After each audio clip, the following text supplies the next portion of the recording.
the 1970s, parts of central Kenya were changing. In the highlands near Mount Kenya, native forests were being cleared. Large areas were converted into commercial plantations. Streams that once ran steadily began to weaken. In rural communities, the shift was gradual but visible. Soil eroded more easily. Crop yields declined. Firewood became harder to find. The country was not collapsing, but in specific regions, the balance between land and people was shifting.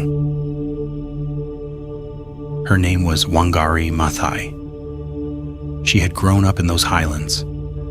She had seen rivers that once flowed strongly, and she could see what was changing. She was a trained biologist, educated abroad, PhD in veterinary anatomy, grounded in ecological science. She understood ecosystems academically, but what moved her was practical. If trees disappear, land degrades. If land degrades, people suffer. She planted a tree, not as a symbol, as a solution. Then another. Then she encouraged other women to plant their own. In 1977, she launched what became the Green Belt movement. Women were trained to grow seedlings. They planted trees near farms, near homes, near riverbanks. And over time, the effects became visible. Tree roots stabilized soil. Less erosion meant stronger harvests. Shade protected crops. Firewood became accessible again. Women spent less time walking long distances for fuel. Some earned income selling seedlings. Water sources improved as forest cover slowly regenerated. Land once considered exhausted began to recover. The change was not dramatic, it was cumulative. Millions of trees were planted, and with them, a degree of stability returned. Communities were not just enduring decline, they were altering its direction. The idea spread. Other regions adopted the model. The principle proved practical.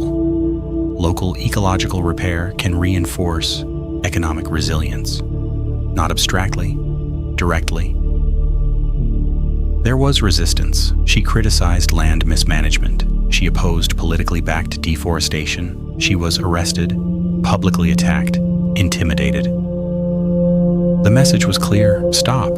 She continued, not with spectacle, with seedlings year after year.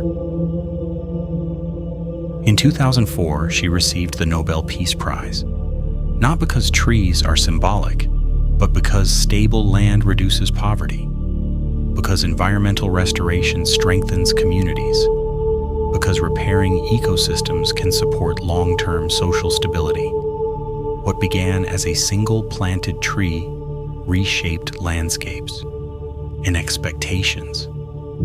It demonstrated something structural. Scale doesn't initiate change, repetition does. This is not a story about trees, it is a story about leverage. A system does not collapse overnight, it erodes gradually, and it rarely recovers through a single decisive act. It recovers the same way it declined, incrementally. One small intervention maintained long enough can alter the direction of an entire structure. Not because it is dramatic, but because it is repeated. Most people wait for scale, but scale is often the result, not the beginning. Sometimes, what appears significant in retrospect was ordinary at the start. Sometimes, the difference between decline and recovery is not intensity. It is the decision to keep doing the small thing longer than others do. Take the lesson.